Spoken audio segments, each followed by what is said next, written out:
our sources this and that.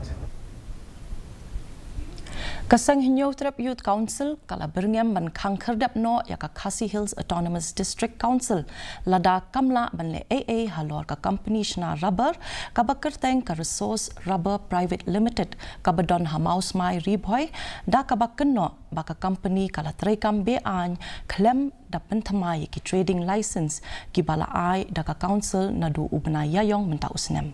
U President ka HYC uba Roy Kupar Sinram ulaong ba u executive member u badai kmi ya katanat kayi pateng ula panpor shitayo bansha ya kenhun an jong ka council ban kmi binya ya ki kwat kisla jong ka teka company.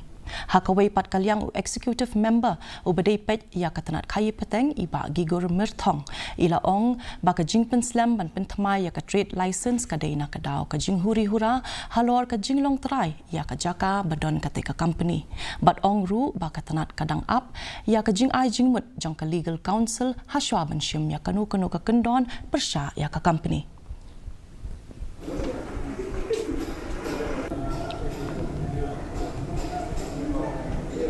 Lane kat bompat la ban renew lane ban ai ka trading license teka jingwan ka jongi bani kendu ia mani singi ka long ba ngin penbor ya ka desa council ya ka trade department baka dei ban lek khang talano da ka desa council ya kani ka jaka